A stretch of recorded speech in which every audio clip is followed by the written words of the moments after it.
अस्सलाम वालेकुम dear students, कैसे हैं जी आप सब लोग। एक और लेक्चर के साथ आपके सामने हाजिर हुआ हूं।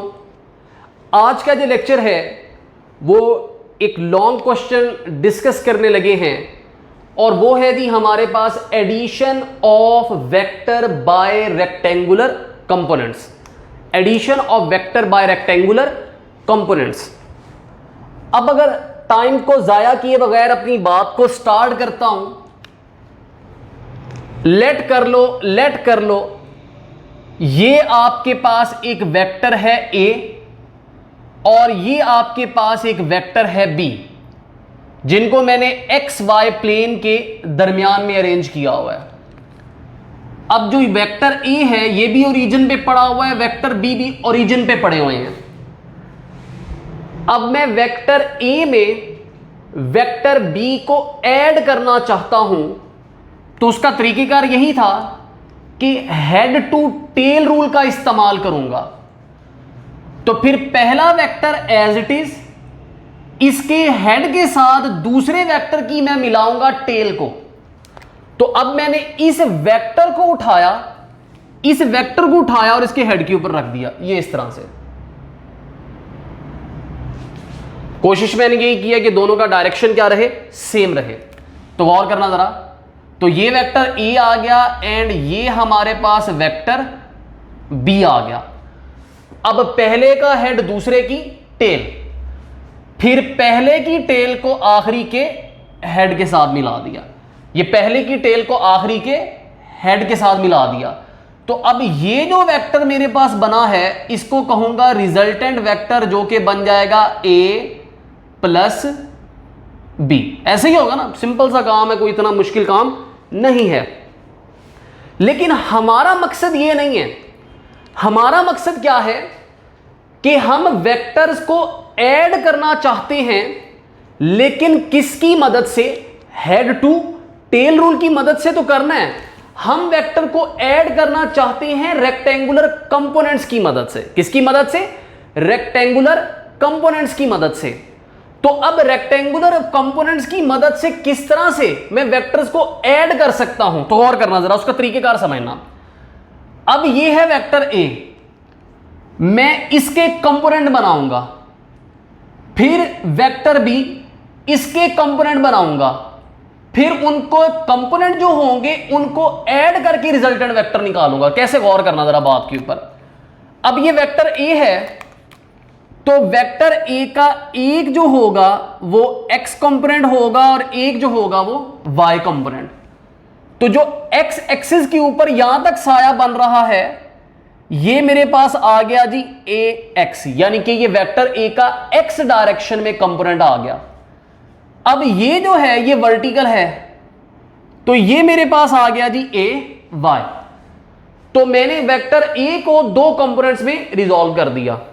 इसी तरह से वेक्टर बी, जब वेक्टर बी को कंपोनेंट्स में रिजॉल्व करूंगा तो एक वेक्टर का जो कंपोनेंट होगा वो एक्स होगा और एक जो कंपोनेंट होगा वो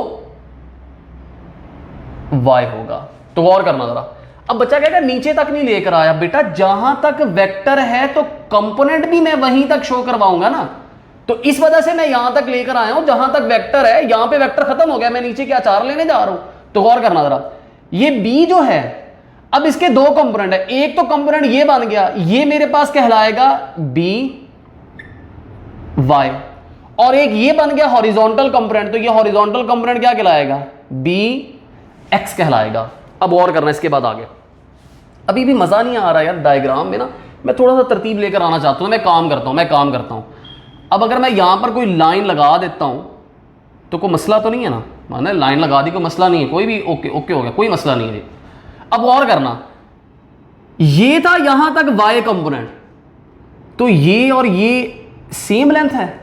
तो मैं काम करता हूं, मैं ए वाई को इस जगह पर रिप्रेजेंट कर सकता हूं। तो गौर करना जरा, मैंने इसको ए वाई को इधर से उठाकर इधर रिप्रेजेंट कर दिया। ये मेरे पास आ गया ए वाई। अब इतना था बी एक्स, तो ये और ये लेंथ सेम है, तो मैंने बी एक्स को उठाकर इस जगह पर रिप्रेजेंट कर दिया। तो ये मेरे पास आ गया बी एक्स आ गया, ये मेरे पास क्या आ गया बी एक्स आ गया। उसकी वजह क्या है, ताकि तरतीब में कि ये ए एक्स बी एक्स है, ये ए वाई बी वाई है। तो अब आगे और करना बात के ऊपर। अब अगर नेक्स्ट चीज की बात करता हूं तो नेक्स्ट चीज हमारे पास आ जाती है, तो अगर मैं यहां पर बनाने की बात करता हूं तो ये जरा और के साथ जरा बात देखिएगा, ये जरा और के साथ बात देखिएगा कि यहां से लेकर यहां तक ये A X plus B x नहीं हो गया, बिल्कुल हो गया। तो फिर मैं इसको क्या कह सकता हूं, आर एक्स। यू समझ लो एक्स कंपोनेंट का रिजल्टेंट है, मतलब यहां से लेकर यहां तक क्या बन गया, एक्स कंपोनेंट का रिजल्टेंट बन गया, एक्स कंपोनेंट्स का रिजल्टेंट बन गया। इसी तरह से अगर मैं इसकी बात करता हूं तो ये देखना जरा, ये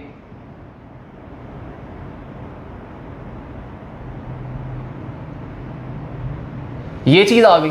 तो अगर मैं इसी लिहाज से बात करता हूं तो फिर यहां से लेकर यहां तक ये जो चीज मेरे पास बन गया है, ये क्या बन गया, आर वाई। यानी कि देखो ना, ए वाई प्लस बी वाई, तो ये रिजल्टेंट हो गया किनका, वाई कंपोनेंट्स का। रिजल्टेंट हो गया किनका, वाई कंपोनेंट्स का। तो अब सिंपल सा काम नहीं हो गया, आर एक्स पता चल गया, आर वाई पता चल गया, तो रिजल्टेंट वेक्टर अपने कंपोनेंट्स का क्या होता है, सम होता है। R X plus R Y कर दोगे तो ये सिंपल सा काम हो गया। अब अगली बात, अब ये तो था जुबानी कलामी काम। अब इसके बाद इसको मैथमेटिकली भी करके दिखा देता हूं। ये तो था डायग्राम कैसे बनानी है, उसका तरीकेकार क्या है, तो वो हमने कर लिया। अब ना इसको डिफरेंट नाम दे देता हूं मैं, और करना जरा। अब ये आ गया मेरे पास ओ, इसको बल्कि मैं रेड से लिख देता हूं यहां पे, ये मेरे पास आ गया ओ।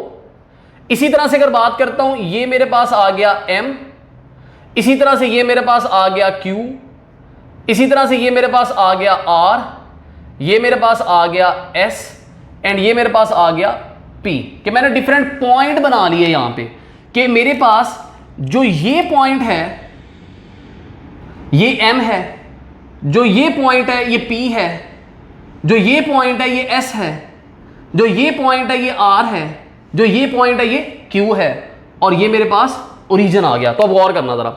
अब मैंने जो काम आपको जुबानी कलामी करवाया, इसी को मैथमेटिकली सॉल्व करवा देता हूं।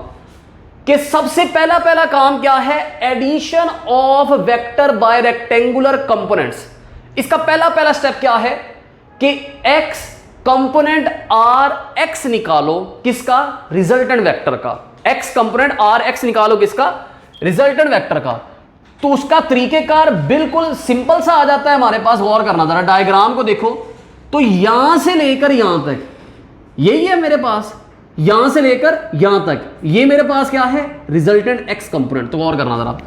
तो सबसे पहले नंबर पर बात करता हूं हियर। अगर मैं सबसे पहले नंबर पर बात करता हूं तो ये जो ए एक्स है, अब और करना यहां से लेकर यहां तक, तो मैं डायग्राम को फॉलो करता हूं। तो ये मेरे पास आ गया जी ओ, और ये क्या आ गया, क्यू, ओ क्यू, सॉरी ये ओ क्यू नहीं बनेगा, बल्कि सबसे पहले नंबर पर टोटल है क्या, यहां से लेकर यहां तक। तो ये मेरे पास आ गया जी ओ आर, मतलब आर एक्स यहां से लेकर यहां तक है ना, ओ आर। अब ये दो हिस्सों में तोड़ दिया, क्या, ओ आर किसके बराबर है, O Q plus Q R. O R total किसके बराबर है, O Q plus Q R. तो ओ आर बराबर आ गया किसके, ओ क्यू प्लस फिर आ गया हमारे पास क्यू आर। अब गौर करना, ओ आर जो है ये आर एक्स है, is equal to O Q जो है ये ए एक्स है, प्लस क्यू आर जो है ये बी एक्स है, क्यू आर जो है ये बी एक्स आ गया। तो ये हमारे पास आ गया रिजल्टेंट एक्स कंपोनेंट, ये हमारे पास क्या आ गया, रिजल्टेंट एक्स कंपोनेंट। मतलब एक्स कंपोनेंट का तमाम के तमाम एक्स कंपोनेंट्स का क्या आ गया, रिजल्टेंट आ गया। अब इसके बाद नेक्स्ट चीज, इसी तरह से हम निकालेंगे वाई। मतलब क्या है कि वाई कंपोनेंट आर वाई किसका, रिजल्टेंट वेक्टर का। कि रिजल्टेंट वेक्टर का वाई कंपोनेंट कैसे निकालेंगे, तो सिमिलर काम डायग्राम से गौर करना। कैसे, हियर इस जगह पर हमारे पास बेसिकली है क्या, अगर मैं बात करता हूं तो ये मेरे पास आ जाएगा आर पी, ये मेरे पास बन गया जी R P is equal to R P is equal to, ये आ गया आर एस, दो हिस्सों में तोड़ दिया ना, आर पी को दो हिस्सों में तोड़ दिया, एक आर एस और एक S P, plus S P आ गया हमारे पास। तो अब इसके बाद नेक्स्ट चीज पे जरा गौर करना जरा। अब अगर इसी लिहाज से बात करता हूं तो नेक्स्ट चीज हमारे पास क्या आ जाती है कि आर पी किसके बराबर है, आर वाई के, is equal to R S किसके बराबर है, ए वाई के, एंड एस पी किसके बराबर है, बी वाई के। तो ये हमारे पास आ गया जी आर वाई, मतलब resultant Y component, resultant Y component. इसके बाद अब बात करते हैं रिजल्टेंट वेक्टर की। अब हमने आर एक्स भी निकाल लिया, आर वाई भी निकाल लिया, मतलब रिजल्टेंट वेक्टर का हमने एक्स कंपोनेंट भी निकाल लिया एंड रिजल्टेंट वेक्टर का वाई कंपोनेंट भी निकाल लिया। तो अब अगर मुझे रिजल्टेंट वेक्टर चाहिए तो रिजल्टेंट वेक्टर जो है वो अपने कंपोनेंट्स का क्या होगा, सम होगा। रिजल्टेंट वेक्टर जो है वो R X and R Y का क्या होगा, सम होगा। सो मैं इस इक्वेशन के अंदर अगर वैल्यूज को पुट करता हूं तो मेरे पास ये चीज क्या बन जाएगा, R vector is equal to, अब आर एक्स की जगह पर पुट कर दूंगा A X plus B X, R X की जगह पर A X plus B X, बाहर आई यूनिट वेक्टर लिखा हुआ है तो आई यूनिट वेक्टर आ गया, प्लस फिर मेरे पास आ जाएगा आर वाई। अब आर वाई की जगह पर लिख दूंगा ए वाई प्लस बी वाई। अब इसके बाहर क्या आ जाएगा, जे यूनिट वेक्टर। अब ये तो आ गया रिजल्टेंट वेक्टर। अब रिजल्टेंट वेक्टर का निकालूंगा मैग्नीट्यूड, कि अब मैग्नीट्यूड किस तरह से निकालना है।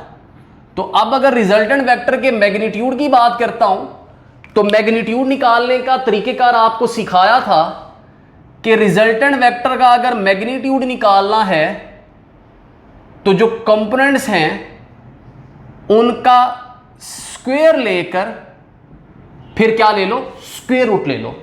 तो अब इस इक्वेशन के अंदर भी वैल्यूज को अगर मैं सब्स्टिट्यूट करता हूं तो ये मेरे पास चीज जो है ये क्या बन जाएगी,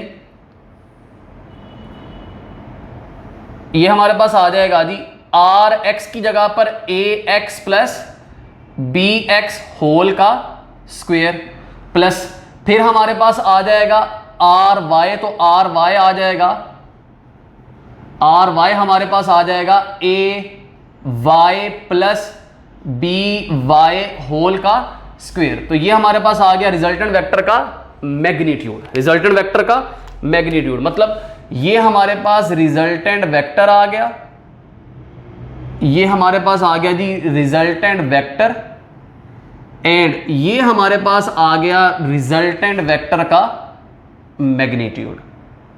अब अगर इसके बाद नेक्स्ट चीज की बात करता हूं तो नेक्स्ट चीज हमारे पास आ जाती है जी डायरेक्शन, या जिसको आप कहते हैं ओरिएंटेशन, डायरेक्शन या ओरिएंटेशन। अगर वो डायरेक्शन या ओरिएंटेशन का क्वेश्चन आपसे पूछ लेता, वो कहता है जी वेक्टर का डायरेक्शन निकालो या वेक्टर का ओरिएंटेशन निकालो, तो वो किसकी बात कर रहा है, एंगल थीटा की। किसकी बात कर रहा है, एंगल थीटा की बात कर रहा है। तो अब एंगल थीटा निकालने का जो तरीकेकार है वो है tan of theta is equal to Y component को एक्स कंपोनेंट पर क्या कर देंगे, डिवाइड कर देंगे। अब अगर बात करता हूं तो जो y कंपोनेंट है वो हमारे पास है a y plus B Y, and जो हमारे पास x कंपोनेंट है वो है a x plus B X. इसी तरह से अगर बात करता हूं तो ये बन जाएगा theta is equals to tan inverse, उधर जाके टेन इनवर्स, तो ये आ जाएगा a y plus B Y divided by a x plus B X के बराबर आ जाएगा। तो ये सिंपल सा हमारे पास हो गया जी। अब ये जो था दो वेक्टर्स के लिए, लेकिन अब वेक्टर चाहे तो जितने मर्जी ऐड कर लें, कोई पाबंदी तो नहीं है ना हेड टू टेल रूल के मुताबिक। तो फिर अगर आपके पास एनी नंबर ऑफ वेक्टर्स हैं फिर क्या करोगे, for any number of vectors, for any number of vectors any number of vectors के लिए हमारे पास क्या काम होगा, देखिएगा जरा, for any number of vectors मतलब लातादाद वेक्टर हैं, तो फिर सिमिलर काम होगा for any number of vectors.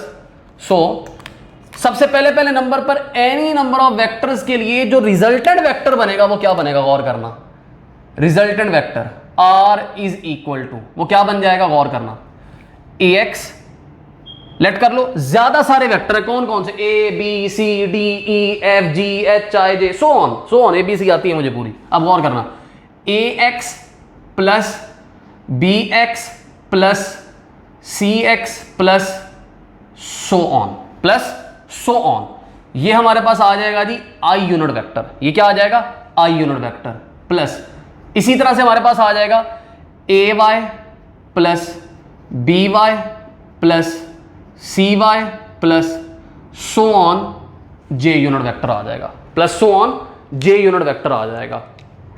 अब अगर इसी लिहाज से बात करता हूं तो अब इसके बाद नेक्स्ट चीज, अब इसके बाद रिजल्टेंट वेक्टर का मैग्नीट्यूड आ जाता है।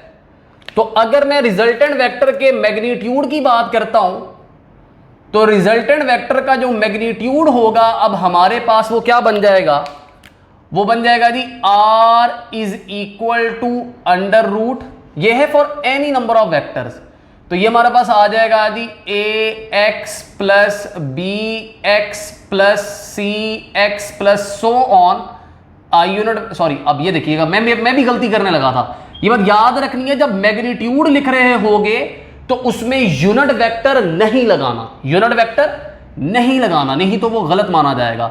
इसी तरह से A Y plus B Y plus C Y plus so on whole का स्क्वायर आ गया, तो ये रिजल्टेंट वेक्टर का क्या आ गया, मैग्नीट्यूड। अब इसी तरह से अगर मैं डायरेक्शन की बात करता हूं या ओरिएंटेशन की बात करता हूं तो वो हमारे पास क्या आ जाएगा, गौर कीजिएगा, वो हमारे पास आ जाएगा जी theta is equals to tan inverse, फिर हमारे पास आ जाता है जी A Y plus B Y plus C Y plus so on divided Y, फिर हमारे पास आ जाएगा जी A X plus B X plus C X plus so on. तो ये हमारे पास हो गया जी addition of vectors by rectangular components. अब इसके बाद हम मजीद देखते हैं न्यूमेरिकल प्रॉब्लम्स के हवाले से कि अगर हमारे पास रिजल्टेंट वेक्टर फर्स्ट क्वाड्रेंट में है तो जो एंगल थीटा निकालेंगे वो क्या होगा, अगर सेकंड क्वाड्रेंट में है तब कैसे पता चलेगा correct angle theta, third quadrant में कैसे करेक्ट एंगल थीटा पता चलेगा, इसी तरह से फोर्थ क्वाड्रेंट में भी। तो अब इसके बाद आगे देखते हैं जी। अच्छा बेटा, इसके बाद अगर नेक्स्ट चीज देखते हैं तो नेक्स्ट चीज हमारे पास आ जाती है कि हमने जो लास्ट इक्वेशन पढ़ी है वो पढ़ी है जी कि theta is equals to tan inverse R Y divided by R X. अब इसमें जो ये एंगल थीटा दिया हुआ है ये है रेफरेंस एंगल, और जो हम रेफरेंस एंगल हमने चूज किया था वो कैसे डिफाइन किया था कि ये मेरे पास पॉजिटिव एक्स एक्सिस, ये पॉजिटिव वाई एक्सिस, ये नेगेटिव एक्स एक्सिस एंड ये हमारे पास नेगेटिव वाई एक्सिस। तो हमने कहा था थीटा वो एंगल है जो आपका रिजल्टेंट वेक्टर बनाएगा, रिजल्टेंट वेक्टर बनाएगा with the positive X axis. ये हमने खुद से डिफाइन किया, हमने खुद से रेफरेंस दिया कि हमने कहा जी कि खुद से कह दिया कि थीटा वो एंगल है जो आपका रिजल्टेंट वेक्टर बनाएगा with the positive X axis, positive X axis in the anticlockwise direction, इस डायरेक्शन में। ये बात याद रखना है, एक होता है क्लॉकवाइज, यूं गोल गोल चक्कर की बात कर रहा हूं, क्लॉकवाइज ये घड़ी की सिमत के अंदर मैं मूव कर रहा हूं, गौर करना जरा। अब एंटी क्लॉकवाइज उसके ऑपोजिट आ जाता है, उसके ऑपोजिट। तो थीटा क्या है, वो एंगल जो आपका वेक्टर, रिजल्टेंट वेक्टर किसके साथ बनाएगा, with the positive X axis in the anticlockwise direction. तो ये मैंने डिफाइन कर दिया। ये सारे के सारे आपने रट्टा नहीं मारना, अक्सर हम जो चीज लिखते हैं बच्चा कहता है रट्टा मार रहे हो, नहीं, आपकी बुक के अंदर ऐसे नहीं दिया हुआ, ये मैंने आपको समझाने के लिए लिखा है। जो न्यूमेरिकल वैल्यूज हैं ये समझाने के लिए है कि अगर न्यूमेरिकल प्रॉब्लम के अंदर कोई ऐसी चीज आ जाती है तो आपने इसको कैसे डील करना है। तो गौर करना जरा बात के ऊपर, इसको रट्टा नहीं मारना, इसको जस्ट समझना है। अब पॉइंट ये आ जाता है, लेट कर लो आपका जो वेक्टर था वो फर्स्ट क्वाड्रेंट में मौजूद है और वेक्टर है क्या 4i + 3j। अब बच्चा कहेगा कैसे पता चलेगा वो फर्स्ट क्वाड्रेंट में। फर्स्ट क्वाड्रेंट में x भी पॉजिटिव होता है, y भी पॉजिटिव। तो जो ये वेक्टर है इसका x कंपोनेंट भी पॉजिटिव है एंड y कंपोनेंट भी पॉजिटिव है। तो वेक्टर लाई कर रहा था फर्स्ट क्वाड्रेंट में। तो अब मैं एंगल निकालना चाहता हूं, तो मैंने फाई लिख दिया, फाई = tan इनवर्स। अब ये होता है y कंपोनेंट को x पर डिवाइड कर दो, तो y है 3, y क्या है 3, x है 4। तो जब डिवाइड किया तो डिवाइड करने के बाद मेरे पास एंगल आ गया 36.86 डिग्री, 36.86 डिग्री। तो ये मैंने क्या लिखा, मैंने कहा भी if resultant vector lies in first quadrant, अगर रिजल्टेंट वेक्टर लाई कर रहा है फर्स्ट क्वाड्रेंट में तो वो वही थीटा होगा, वही फाई होगा, मतलब आपका वो जवाब दुरुस्त माना जाएगा। आपका वो जवाब क्या माना जाएगा, दुरुस्त माना जाएगा। ये बात याद रखनी है, उसके अंदर कोई भी गड़बड़ नहीं होगी, आपने इसमें कोई भी चेंज लेकर नहीं आना, उसमें कोई भी चेंज लेकर नहीं आना। अब बच्चा कहेगा सर ये बड़ी बात ना समझ नहीं आई जरा, मतलब थीटा = फाई = 36.86 डिग्री। मैं अभी समझाता हूं। ये हो गया। अब इसके बाद ना सेकंड क्वाड्रेंट, जब सेकंड क्वाड्रेंट करूंगा तब आपको उसके साथ ये वाला पॉइंट मिक्स करके समझाऊंगा। फिलहाल इतना याद कर लो, क्या ऐसी सिचुएशन में क्या है, जब वेक्टर फर्स्ट क्वाड्रेंट में लाई कर रहा है तो आपका जवाब दुरुस्त है, कोई भी इसमें चेंज करने की जरूरत नहीं है, वही थीटा होगा, वही क्या होगा, फाई होगा, वही क्या होगा, फाई होगा। अब अगली बात, अब अगर रिजल्टेंट वेक्टर मौजूद है सेकंड क्वाड्रेंट में, मैं भी समझाता हूं, बच्चे यहां पर कंफ्यूज होते हैं, मैं वही बता रहा हूं, ये वाला पॉइंट समझ में आएगा तो ये ऑटोमेटिकली समझ में आ जाएगा। तो गौर करना, अगर रिजल्टेंट वेक्टर है सेकंड क्वाड्रेंट में, कैसे पता चलेगा सेकंड क्वाड्रेंट में, गौर करना, सेकंड क्वाड्रेंट में हमारे पास x जो है ये नेगेटिव होता है, सेकंड क्वाड्रेंट में x नेगेटिव होता है, y क्या होता है, पॉजिटिव। तो मैंने यहां पर लिख दिया कि सेकंड क्वाड्रेंट में, सॉरी यहां पर मैंने मिस्टेक की है, सेकंड क्वाड्रेंट में x नेगेटिव होता है एंड y क्या होता है, पॉजिटिव। सेकंड क्वाड्रेंट में x नेगेटिव, y पॉजिटिव। तो यहां से मतलब वेक्टर को देखकर पता चलेगा कि वेक्टर कौन से क्वाड्रेंट में मौजूद है। अब अगेन एंगल निकालने का तो तरीकाकार वही है, y/x। आपने इसमें नेगेटिव वगैरह का साइन नहीं यूज करना, आप इसमें नेगेटिव नहीं लिखोगे, दोबारा बोल रहा हूं, आपने ये प्लस माइनस का साइन नहीं डालना, बस तमाम की तमाम टर्म प्लस में ही लिखोगे क्योंकि मैग्नीट्यूड लिख रहे हो एक किस्म का। तो 3/4 y/x। सर बच्चा कहेगा सर एक मिनट, जवाब तो अभी भी सेम आएगा। ओके, बिल्कुल सेम आएगा, 36.86 डिग्री, 36.86 डिग्री। अब जो पॉइंट है वो क्या है, गौर करना जरा। अब आपने एंगल निकाल लिया, अब आप दिली तौर पर मुतमईन हो गए, भाई हमारा जवाब तो दुरुस्त है, दुनिया जान का कोई बंदा आ जाए हमारा जवाब गलत नहीं हो सकता। लेकिन फिर आपने एकदम सोचा, आपने कहा अच्छा पहला क्वाड्रेंट होता है 0 से 90 डिग्री तक, ओके, दूसरा क्वाड्रेंट हो गया 90 से 180 डिग्री तक। तो अगर आप 100% दुरुस्त हो तो मुझे ये बताओ कि क्या दूसरे क्वाड्रेंट में 90 से 180 डिग्री के दरमियान 36.86 डिग्री आ सकता है यार? आपको यार सर बात तो दुरुस्त है आपकी, आ तो नहीं सकता, तो फिर क्या गड़बड़ है, गौर करना गड़बड़ क्या है। अब जब मैंने एंगल निकाला तो मेरा जो एंगल निकला 36.86 डिग्री, वो बेसिकली निकला एक्स एक्सिस के साथ, उस क्वाड्रेंट के लिहाज से वो निकला एक्स एक्सिस के साथ, क्योंकि मैंने क्या कहा था, मेरा फॉर्मूला ऐसे डिजाइन हुआ है कि वो आपको एक्स एक्सिस के साथ एंगल बताएगा।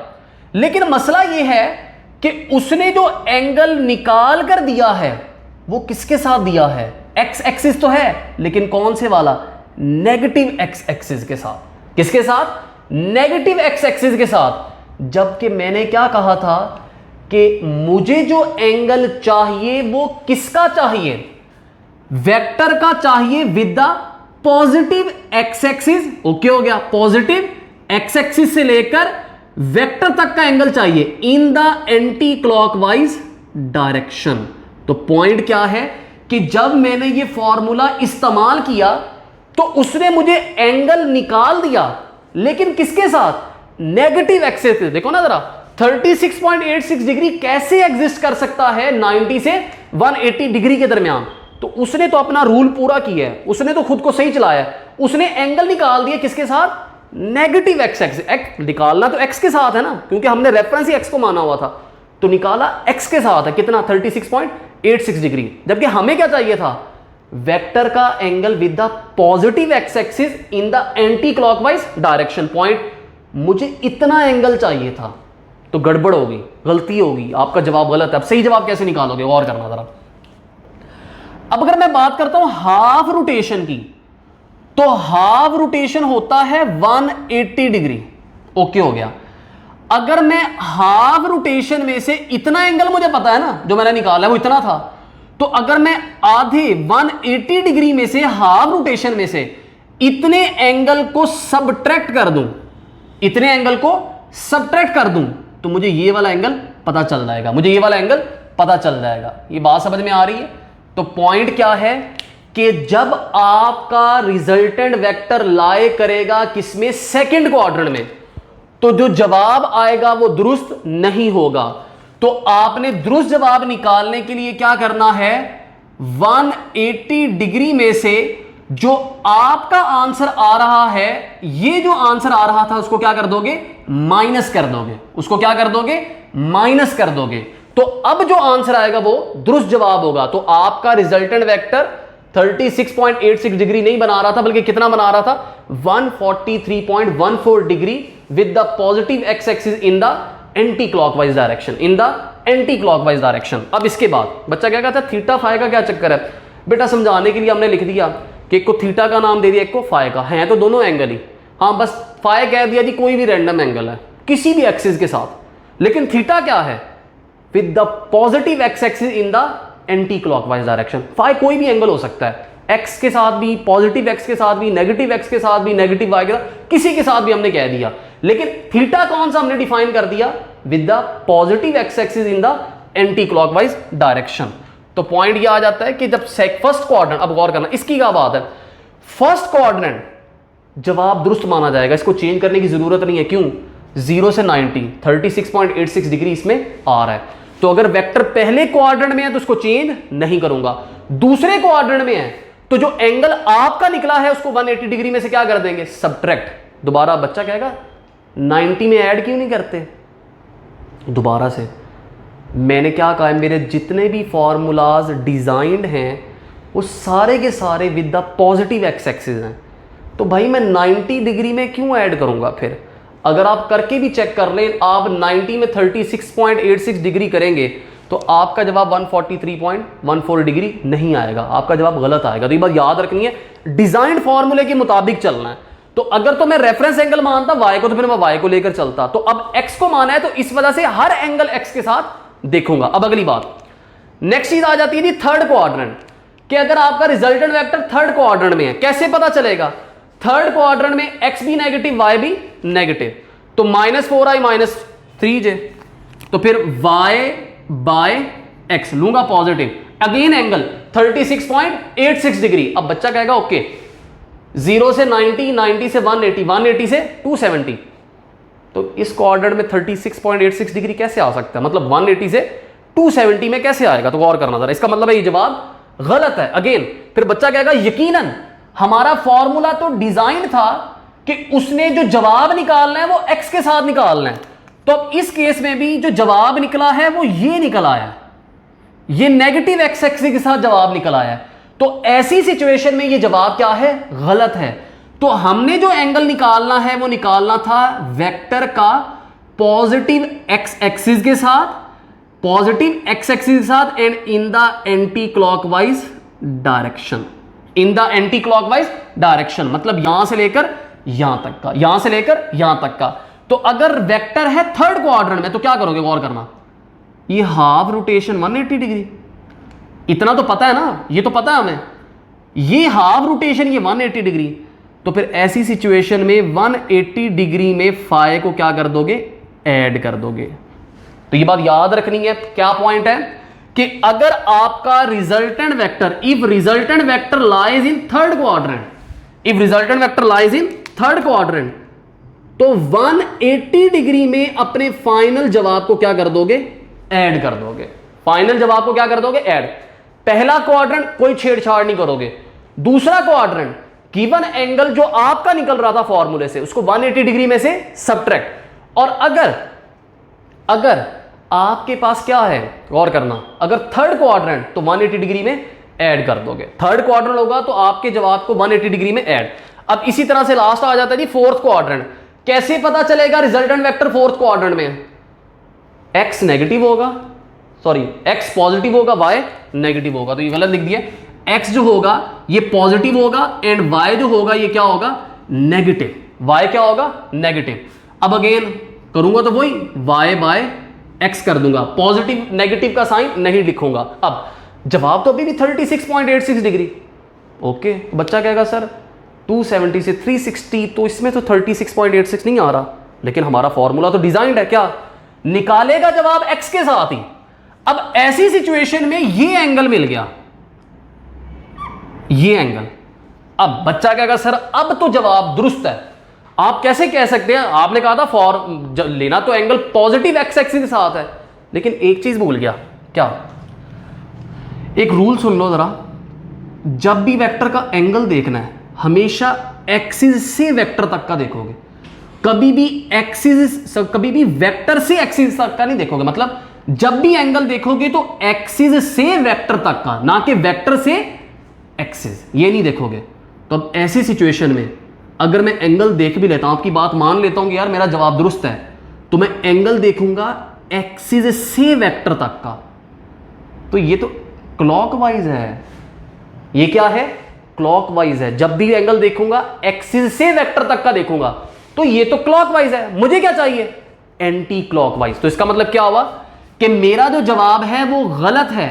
मैंने ये वाला एंगल नहीं लेना, क्योंकि ये वाला लेता हूं, एक बात तो दुरुस्त बन रही है with the positive X axis, दूसरी बात फुलफिल नहीं हो रही, कौन सी वाली, एंटी क्लॉकवाइज डायरेक्शन। तो मैं कहां से लेकर कहां तक लूंगा, पॉजिटिव एक्स एक्सिस के साथ लूंगा इन the anticlockwise direction, in the anticlockwise direction. तो मुझे यहां से लेकर यहां तक एंगल चाहिए इन द एंटी क्लॉकवाइज डायरेक्शन। तो गौर करना, तो टोटल रोटेशन कितनी होगी, 360 डिग्री।